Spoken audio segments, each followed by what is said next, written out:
lo que llamamos Schwerpunkt, el punto decisivo de la batalla, y ataca el flanco izquierdo del ejército de Poros. La situación de Poros es exactamente la que Alejandro quería. Su ala izquierda está destrozada y su caballería destruida. Alejandro siempre parece alcanzar en cada batalla un punto crucial en el que cambiar la táctica. Un punto crucial en el que, en lugar de dirigirse hacia el exterior, lo hace hacia el interior.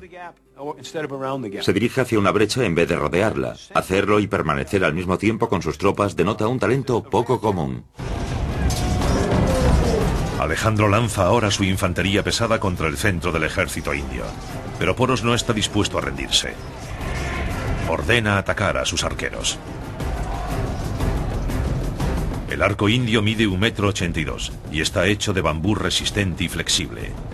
Para extenderlo totalmente, el arquero debe anclar el arco en el suelo y sujetarlo con un pie. Su enorme tamaño le proporciona una potencia inigualable. Sus flechas con punta de hueso o metal pueden penetrar cualquier armadura. Sin embargo, debido al mal tiempo, los arcos son ineficaces.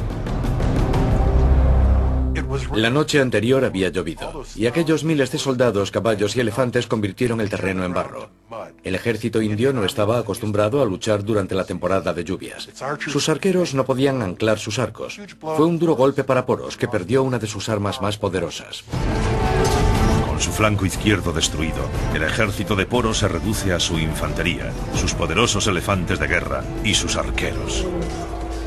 No se luchaba solo contra los elefantes. Transportaban una plataforma para soldados con arcos o lanzas. A su lado marchaban 13 soldados de infantería, como los que protegen hoy los tanques. Pero los elefantes tienen un punto débil, sus ojos. La infantería griega intenta alcanzar su objetivo. Imaginen lo que ocurre si un elefante pierde un ojo. Se vuelve loco, y un elefante es un animal enorme. En medio del caos, Alejandro ataca el centro del ejército indio y pulveriza su flanco. A pesar de estar atrapado en un doble ataque mortal, Poros continúa luchando. El centro se colapsa. Es un enorme caos de 10 o 12.000 hombres, animales, carros, burros, caballos, de todo. No pueden moverse. La infantería sigue presionándolos, y también la caballería desde el flanco. Este tipo de batallas que se desarrollan en campo abierto no suelen causar muchas bajas. Pero cuando se llega al combate cuerpo a cuerpo se vuelve sangrienta y terrible porque no se puede maniobrar.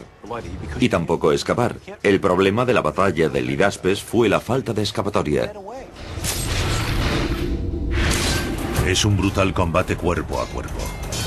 Los animales son descuartizados. La batalla del Hidaspes se convierte en una matanza espantosa. Alejandro y sus tropas están destruyendo al ejército indio en la batalla del río Hidaspes. Alejandro ordena a lo que queda de su caballería cabalgar alrededor de esa masa de hombres temblorosos y asustados. El ejército de Poros está atrapado en una trampa mortal. No puede maniobrar. 10.000 seres humanos son presionados por otros 8.000 en una verdadera carnicería.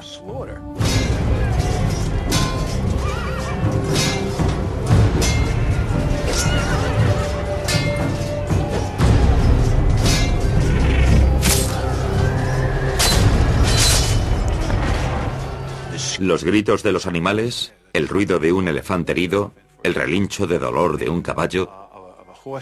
Pensemos que si un caballo resbalaba o caía herido, o un soldado caía, y recordemos que no usaban sillas de montar, morían aplastados.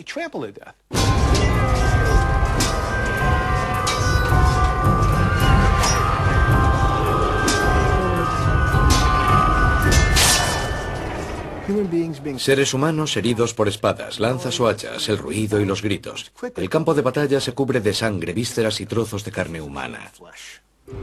Y el olor. Un olor horrible. Un elefante, como muchos otros animales, defeca cuando es herido. Intenten imaginarlo. Un ruido, un olor y un horror absolutamente terribles.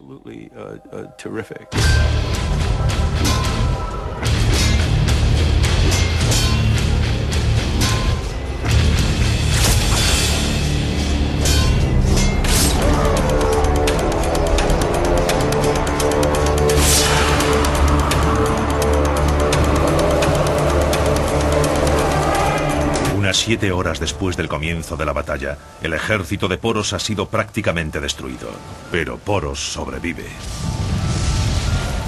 El ejército de Poros no ha sido destruido por completo, pero probablemente ha perdido unas 3/4 partes. Él mismo sigue luchando malherido.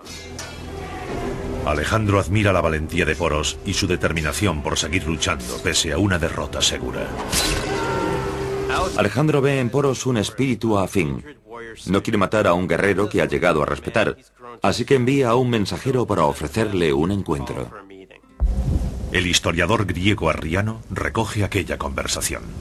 Alejandro fue el primero en hablar y dijo: ¿cómo debo tratarte?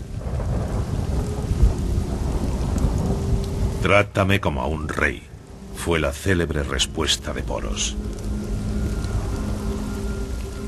Alejandro queda tan impresionado por la dignidad y el porte de Poros que le permite seguir siendo rey y conservar sus territorios y sus súbditos. No hay ninguna duda de que Alejandro demuestra una gran brillantez táctica en la batalla del río Hidaspes. Sin duda sabe analizar un campo de batalla. Tiene lo que Napoleón denominó coup d'oeil, un golpe de vista. Observando el terreno y la disposición de las tropas, es capaz de elaborar rápidamente, en este caso, un plan táctico que le sea favorable. Con su victoria en el Hidaspes, Alejandro Magno ha dado su primer paso tras la frontera india. Pero también será el último. A medida que se adentra más en la India, varios estados dejan a un lado sus disputas y se unen contra el invasor. En el próximo campo de batalla, Alejandro se enfrentará a 300.000 soldados indios. Da la impresión de que en su intento por conquistar la India, la estrategia de Alejandro quizá no fue tan buena como lo había sido en el pasado. Cualquier perspectiva razonable de la India de aquella época le habría llevado a la conclusión de que se trataba de una empresa bélica casi imposible para un pequeño ejército griego. Los hombres de Alejandro consideran que el objetivo de su líder se ha convertido en una misión suicida. Llevan mucho tiempo combatiendo y parece avecinarse un motín. Intenta convencerlos para seguir adelante. Es un líder carismático y sus tropas son leales, pero han alcanzado su límite. Alejandro, siempre compenetrado con sus hombres, decide plegarse a la voluntad de sus tropas y se dirige al sur para regresar a Babilonia, en el actual Irak. Pero su aventura oriental podría haberle costado la vida. Lo más probable es que muriese de malaria en Babilonia. Según los textos, también había sido nombrado faraón y su cuerpo fue enviado a Egipto, donde fue embalsamado y puesto en un ataúd de cristal. Alejandro Magno, uno de los estrategas militares más brillantes de la historia, muere a los 33 años. Conquistó gran parte del mundo conocido. Su historial y su capacidad de liderazgo han inspirado a otros grandes militares a lo largo de la historia. En 1991, durante la Primera Guerra del Golfo, el general Norman Schwarzkopf aplicó con el llamado gancho de izquierda una de las estrategias de Alejandro Magno. Como Alejandro, Schwarzkopf básicamente fingió un ataque principal desde el sur contra las fuerzas iraquíes que ocupaban Kuwait. Pero el grueso de sus tropas, la caballería pesada actual, los tanques, dio un rodeo de cientos de kilómetros hacia el oeste para situarse en el flanco derecho de los iraquíes. Un gancho de izquierda con el que noqueó al ejército iraquí. Las batallas terrestres de la Operación Tormenta del Desierto no duraron más de 100 horas. Alejandro se habría sentido orgulloso del éxito de su táctica de fingir y rodear. Alejandro Magno combatió durante más de 11 años, recorrió más de 32.000 kilómetros y nunca perdió una batalla. Sin embargo, nunca estuvo satisfecho. Es una de las cuestiones más interesantes de esta historia. Tras alcanzar todos los objetivos estratégicos que se había propuesto y además contra todo pronóstico, ¿por qué Alejandro quería siempre más? ¿Por qué nada era suficiente para él?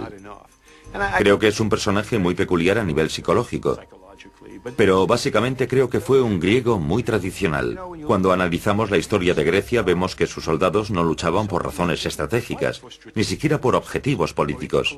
Eso aparecerá mucho más tarde, ya que no existe un sentimiento de ser griego. No existe una nación griega, por así decirlo. ¿Por qué luchaban? Luchaban por su honor y la gloria individual.